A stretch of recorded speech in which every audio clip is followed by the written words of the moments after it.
Recording in progress. Good morning, friends. In today's class, we are going to discuss about the superiority of the Keynesian theory over the traditional quantity theory of money. Then we are going to discuss about what is the high-powered money supply, Gurley and Shaw's approach, as well as the central bank approach, summary, keywords, and at the end of the session, we are going to discuss about the terminal questions in this unit, right? So if you see these Keynes, he doesn't agree with the older quantity theorists that there is a direct and proportional relationship between quantity of money and prices.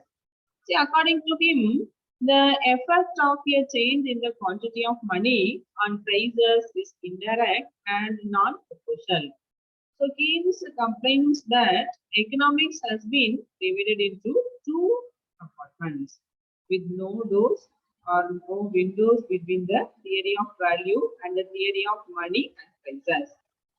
So it is the relative price level as determined by this demand and the supply of goods, and absolute price level as determined by the demand and supply of money, arises from the failure of this classical monetary economics to integrate value theory with monetary theory. So now let us discuss about the superiority of the Keynesian theory over the traditional quantity theory of money. So the Keynesian theory of money and prices is superior to this traditional quantity theory of money for the following reasons. So the Keynes reformulated quantity theory of money is superior to the traditional theory or the traditional approach, in that he discards the old view that the relationship between the quantity of money and prices is direct and proportional. Instead, he establishes an indirect and non-proportional relationship between quantity of money and prices. In establishing such a relationship, Keynes brought about a transition from a pure monetary theory of prices to a monetary theory of output and employment. In so doing, he integrates monetary theory with value theory. He integrates monetary theory with value theory, and also with the theory of output and employment through the rate of interest. In fact, the integration between monetary theory and the value of money is done through the theory of output, in which the rate of interest plays the crucial role. When the quantity of money increases, the interest rate falls, which increases the volume of investment and aggregate demand, thereby raising output and employment. In this way, monetary theory is integrated with the theory of output and employment. Then let us discuss about the high-powered money and money multiplier.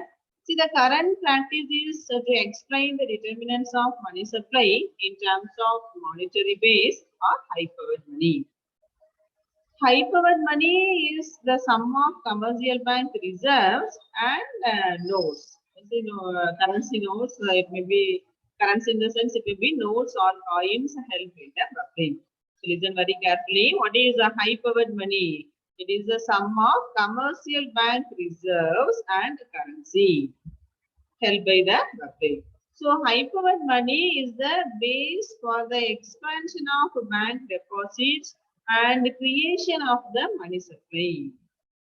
The supply of money varies directly with changes in the monetary base and inversely with the currency and reserve ratios.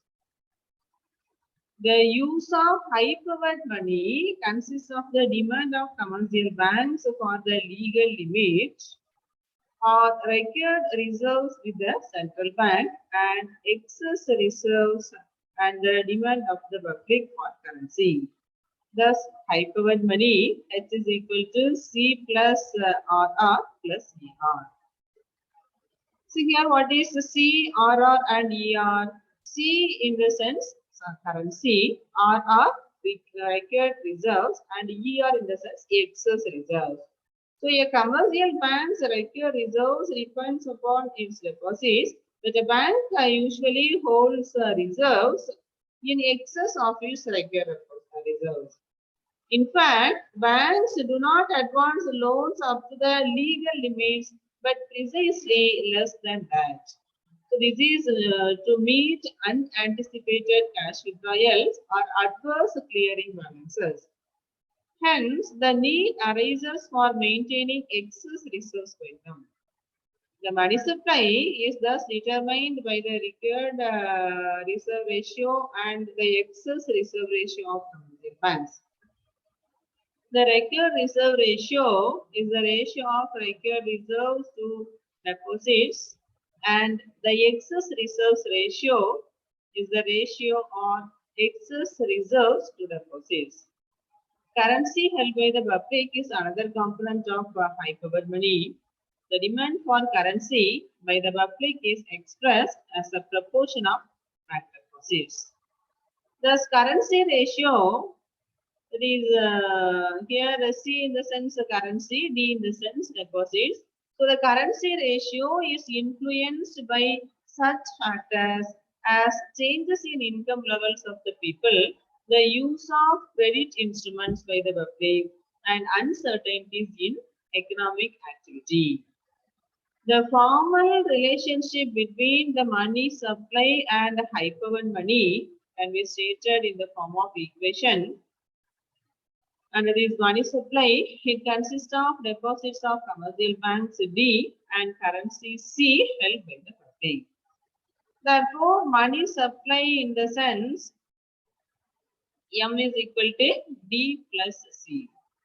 See, high-powered money H in the sense it consists of currency held by the public and excess reserves of commercial bank. Therefore, high-powered money H is equal to C plus RR plus ER. So, the relation between M and H can be expressed as the ratio of M to H. So, divide this equation, M divided by H is equal to D plus C divided by C plus RR plus ER. Divide the numerator as well as denominator of the right hand side of the equation. M divided by H is equal to D by D divided by, plus C by D whole divided by C divided by D plus RR by D plus ER by D. See what is happening in this equation. See, we are dividing all the numerator as well as denominator of only right side of this equation by D, right? So only this equation is converted like this. Now, so D divided by D, so both cancel, therefore 1. So M divided by H is equal to 1 plus C by D, and other things are the same. C by D plus RR by D plus ER by D. Now we are substituting CR for R by D, sorry, C by D, RR for RR by D, and ER for ER by D. So this equation becomes M by H is equal to 1 plus CR divided by CR plus RR plus ER. So this is the equation. Therefore, the high-powered money equation is H is equal to CR plus RR plus ER divided by 1 plus CR into M. So this is the formula to calculate the high-powered money. Right? Now let us discuss about this Gurley and Shaw approach.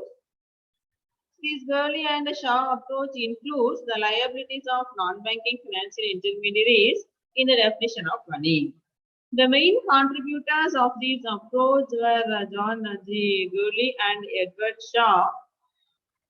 Gurley and Shaw, while explaining the concept of money, highlighted the substitution relationship among the various factors such as currency, demand deposits, time deposits, as well as saving bank deposits. So these factors act as a source of storing value. Therefore, according to Gurley Shaw, money can be defined as a weighted sum of currency, demand deposits as well as other deposits, and claims against the financial intermediaries. The weights should be allotted on the basis of substitutability of currency. So, however, the practical implication of this approach is not at all possible, as it is difficult to determine the degree of substitutability of deposits and claims against the financial intermediaries. Moreover, assigning weights to measure the money supply is a challenging task. And finally, we are going to discuss about the central bank approach. So it constitutes the broader view of the whole concept of money. The function of the central bank is to control and regulate the flow of money in an economy. Therefore, the central bank formulates and implements a monetary policy to achieve its goals and objectives. For this purpose, it needs to determine all the sources and mode of payment and flow of credit in the economy, which are treated as money. According to the central bank view, currency and all other deposits or all other assets that can be converted into money. So these are included in this money supply. So again, a committee endorsed the central bank approach.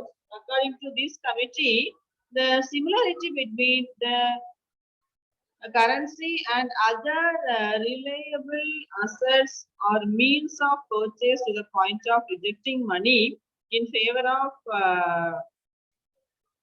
some broader concept, measurable or immeasurable. In other words, money can be any form through which the borrowers receive credit on the basis of monetary policy, and policy targets the central bank implements some different measures to the control of money supply. So thank you, friends.